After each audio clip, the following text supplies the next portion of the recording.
বিচার পেলেন চন্দ্রনাথ রথ, বিচার দিলেন রাজ্যের মুখ্যমন্ত্রী শুভেন্দু অধিকারী, কেন্দ্রীয় তদন্তকারী সংস্থা সিবিআই। যে দুই ভাইকে ইতিমধ্যে গ্রেপ্তার করা হয়েছিল, সাগর সোনকার এবং সাহেব বা সাহিব সোনকার, তারা দুজনে সুপারি দিয়ে পশ্চিমবঙ্গ বিধানসভা নির্বাচনের ফলাফল ঘোষণার দুদিনের মাথায় মধ্যমগ্রামে চন্দ্রনাথ রথকে গুলি করে খুন করা হয়। প্রাক্তন বায়ুসেনার কর্মীকে ঝাঁঝরা করে দেওয়া হয়েছিল সেদিন। চন্দ্রনাথ বাবুর খুনের সাথে যারা জড়িত, দায়িত্ব নিয়ে সরকার তাদেরকে ধরেছে এবং একটা নিদর্শন স্থাপন করেছে। তুমি অপরাধ করেছো মানে তুমি অপরাধী। এখানে দল, ব্যক্তি, লিঙ্গ, জাতি, ধর্ম, বর্ণ কোনো কিছু দেখা হবে না। চন্দ্রনাথ রথকে মাঝ রাস্তায় গুলি করে না ফেরার দেশে পাঠিয়ে দেওয়ার আসল রহস্যটা কি ছিল? শুধুই কি আমাদের মুখ্যমন্ত্রী শুভেন্দু অধিকারীর পিএ বলে, নাকি অন্য কিছু?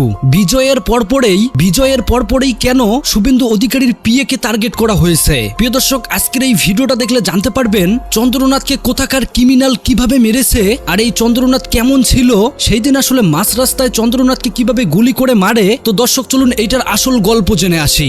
বিচার পেলেন চন্দ্রনাথ রথ, বিচার দিলেন রাজ্যের মুখ্যমন্ত্রী শুভেন্দু অধিকারী, কেন্দ্রীয় তদন্তকারী সংস্থা সিবিআই। যে দুই ভাইকে ইতিমধ্যে গ্রেপ্তার করা হয়েছিল, সাগর সোনকার এবং সাহেব বা সাহিব সোনকার, তারা দুজনে সুপারি দিয়েছিল। শুটার 6 জন, মিডিলম্যান 3 জন এবং যারা সুপারি দিয়েছিল তারা 2 জন। মোট এই মুহূর্তে 11 জনের নামে চার্জশিট জমা করেছে CBI. Suvendu Adhikari live threat হতে পারত, রাজ্যের মুখ্যমন্ত্রী লাইভ থ্রেট হতে পারত। আমি তৃণমূল কংগ্রেস এবং সমাজবাদী পার্টির নাম পাচ্ছি। সমাজবাদী পার্টির যিনি এই মুহূর্তে চিফ রয়েছেন, তিনি কিন্তু চন্দ্রনাথ রথ হত্যার তারপর তিনি অভিষেক বন্দ্যোপাধ্যায়ের সঙ্গে মিট করেছিলেন তার বাড়িতে এসে। তদন্তকারী সংস্থারা এটা বুঝতে পারছেন যে এটা অনেকটা গভীর ষড়যন্ত্র ছিল, যে ষড়যন্ত্রের মাধ্যমে শুভেন্দু অধিকারীকে, রাজ্যের মুখ্যমন্ত্রীকে ড্যামেজ করা, তার ক্ষতি করা, তাকে শেষ করার একটা ভয়ঙ্কর পরিকল্পনা গৃহীত হয়েছিল। চন্দ্রনাথ রথ এর ঘটনাতে চার্জশিট পেশ করলো। সেই চার্জশিট, যে চার্জশিটের জন্য আপনারা দীর্ঘদিন ধরে প্রতীক্ষা করেছিলেন, জানতে চেয়েছিলেন যে চন্দ্রনাথ রথ খুনের ঘটনায় কারা জড়িত, কারা কারা সুপারি দিয়েছিল, কি কারণে সুপারি দেওয়া হয়েছিল, খুনের মোটিভ কি, ইত্যাদি ইত্যাদি। সেই মোতাবেক সিবিআই চার্জশিট জমা দিল এবং সেই চার্জশিটে আমরা যেটা জানতে পারছি যে গোটা ঘটনায় যে দুই ভাইকে ইতিমধ্যে গ্রেপ্তার করা হয়েছিল, সাগর সোনকার এবং সাহেব বা সাহিব সোনকার, তারা দুজনে সুপারি দিয়েছিল, অর্থাৎ টাকার যোগান জুগিয়েছিল। এবং এই টাকার যোগানটা এসেছিল অন্য একটি পলিটিক্যাল পার্টির মাধ্যমে।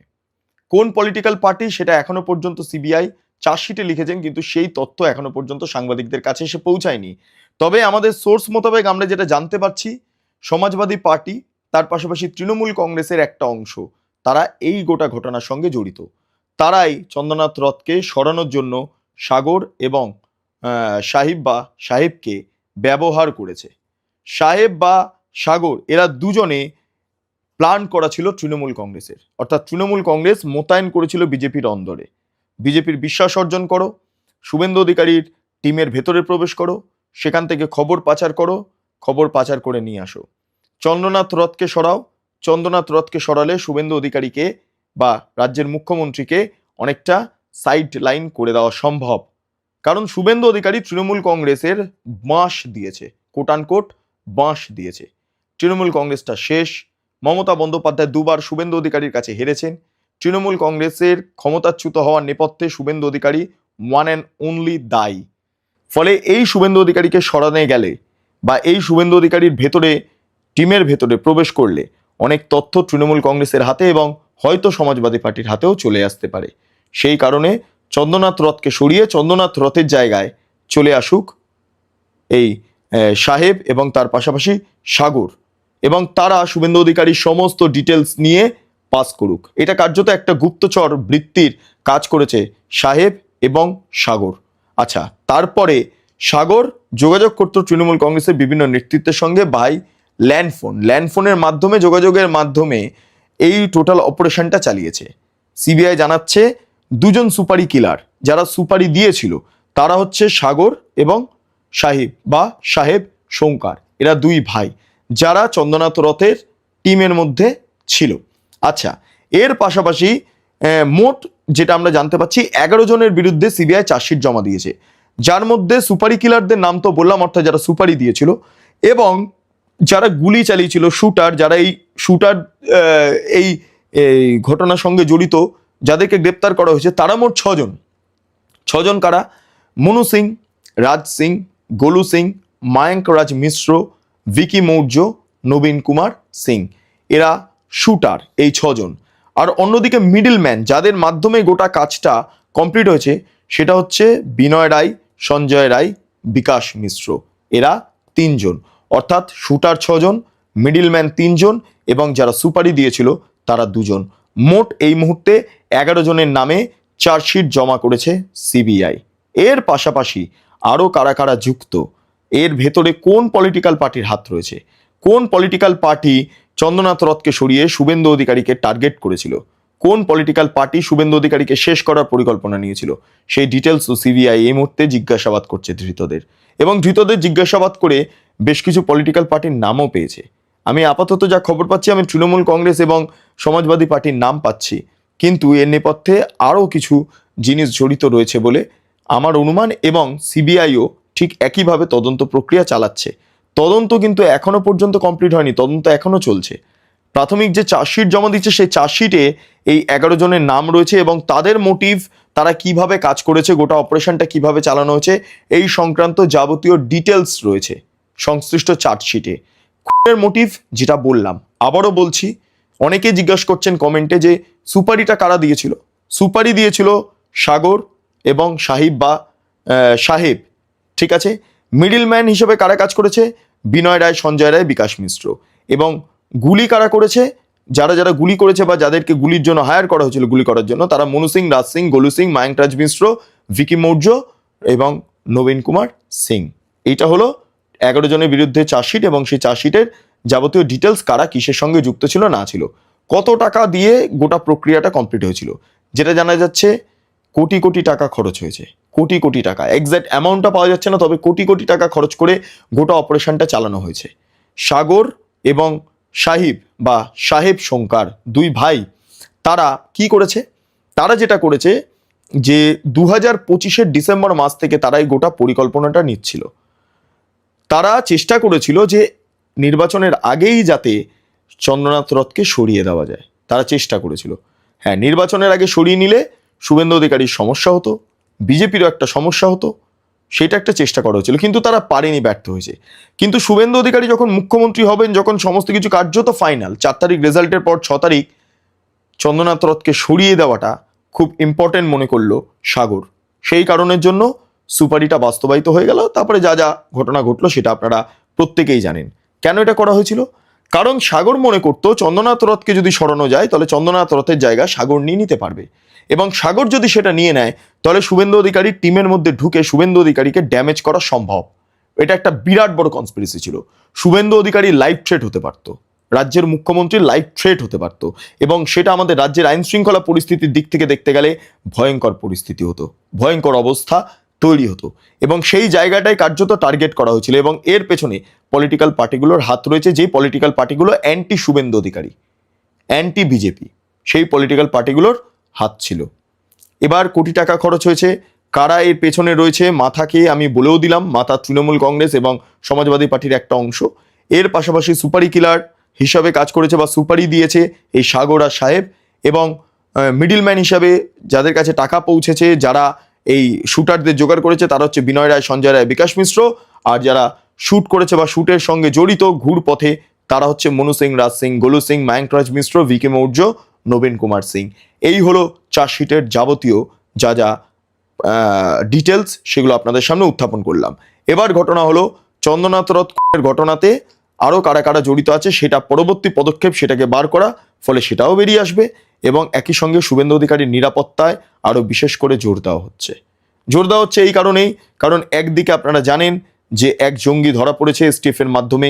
সে শুভেন্দু অধিকারী পুরো যেখানে থাকেন চিনার পার্কের বাড়িতে, সেখানে পুরো গতিবিধি নজরে রাখা, ছবি তোলার চেষ্টা করেছিল, কিন্তু সিসিটিভি মোড়া বলে গোটা এলাকা ছবি তুলতে সাহস পায়নি। গতিবিধিতে নজর রাখা হয়েছিল, কটা কনভয়তে কটা গাড়ি থাকে, জ্যামার থাকে কিনা, কি কি হয় না হয়, সেগুলো সমস্ত ডিটেলস গ্রহণ করা হয়, সমস্ত ডিটেলস নোট ডাউন করা হয়। তারপর এই মুহূর্তে দাঁড়িয়ে শুভেন্দু অধিকারীর নিরাপত্তা বাড়ানোর জন্য তাকে ম্যাক্সিমাম সময়তে বুলেট প্রুফ গাড়িতে থাকতে হচ্ছে। এটাও কিন্তু একটা ইম্পর্টেন্ট জায়গা। ফলে এই মুহূর্তে কেন্দ্রীয় এজেন্সি তারা তৎপর হয়ে গিয়েছে, একই সঙ্গে কেন্দ্রীয় নিরাপত্তা বাহিনী তৎপর, রাজ্য পুলিশও তৎপর।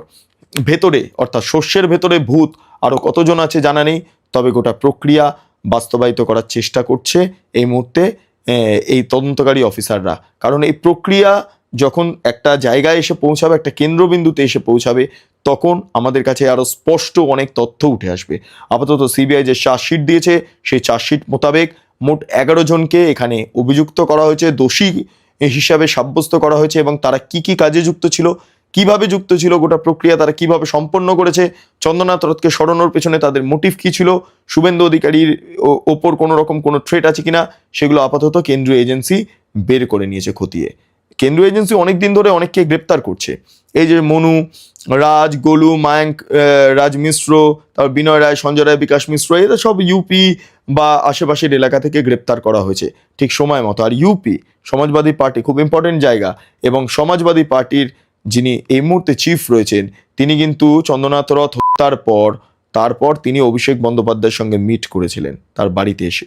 একটা বিরাট বড় কনস্পিরেসি, এর নেপথ্যে এই জঙ্গিদের হাতও থাকতে পারে, জঙ্গিদের কনস্পিরেসিও থাকতে পারে, সেগুলো সবটা খতিয়ে দেখা হচ্ছে। কার সাথে কি লিঙ্ক আছে না আছে সেটা আমাদের জানা নেই, তবে তদন্তকারী সংস্থারা এটা বুঝতে পারছেন যে এটা অনেকটা গভীর ষড়যন্ত্র ছিল, যে ষড়যন্ত্রের মাধ্যমে শুভেন্দু অধিকারীকে, রাজ্যের মুখ্যমন্ত্রীকে ড্যামেজ করা, তার ক্ষতি করা, তাকে শেষ করার একটা ভয়ঙ্কর পরিকল্পনা গৃহীত হয়েছিল। এবং সেটা আপাতত ভেস্তে গিয়েছে ঠিকই, কিন্তু একের পর এক যে তথ্য বেরিয়ে আসছে তাতে করে কেন্দ্রীয় এজেন্সির চক্ষু চড়ক গাছ। আর রাজ্য পুলিশ, কলকাতা পুলিশ, তার পাশাপাশি কেন্দ্রীয় এজেন্সি তারা তো এই মুহূর্তে তৎপর হয়ে গিয়েছেন, কারণ শুভেন্দু অধিকারীর ওপর লাইফ থ্রেট ভয়ঙ্করভাবে রয়েছে। গোটা দেশের মধ্যে অন্যতম একজন মুখ্যমন্ত্রী যিনি এই মুহূর্তে কাজ করছেন, যেমন সেই কাজের সঙ্গে তার লাইফ থ্রেটও ভয়ঙ্করভাবে বাড়ছে। হয়তো এমন নিদর্শন বা এমন নজির হয়তো আমরা অন্য কোথাও দেখতে পাচ্ছি না, যা পশ্চিমবঙ্গে দেখতে পাচ্ছি। পশ্চিমবঙ্গে শুভেন্দু অধিকারীর ওপর ক্রমে থ্রেট বাড়ছে, কিন্তু তার পাশাপাশি ঘরে এবং বাইরে তার বিরুদ্ধে যে ষড়যন্ত্র তৈরি করা হয়েছিল, সেই ষড়যন্ত্রের এই মুহূর্তে কিনারা করতে পেরেছেন তদন্তকারী অফিসাররা, যার নবতম সংযোজন চন্দ্রনাথ রথ হত্যার ঘটনায় 3 মাস পর চার্জশিট দেওয়া। আপনারা খুব ভালো করে দেখুন, আজকে 6 তারিখ যখন চার্জশিট দেওয়া হচ্ছে, ঠিক আজ থেকে 3 মাস আগে এই 6 তারিখে এই চন্দ্রনাথ রথের হত্যা হয়েছিল। অর্থাৎ 3 মাস 90 দিনের মধ্যে চার্জশিট জমা পড়ল, 90 দিনের মধ্যে, এবং 90 দিনের মধ্যে গোটা ঘটনার যে কিনারা তা বেরিয়ে এলো। এবং বাকি আরও কি কি আসবে না আসবে সামনে, সেদিকে আমাদের নজর থাকবে। সিবিআই চার্জশিট যদি আমাদের কাছে এসে পৌঁছায়, অবশ্যই সেটা আপনাদের সামনে রাখবো।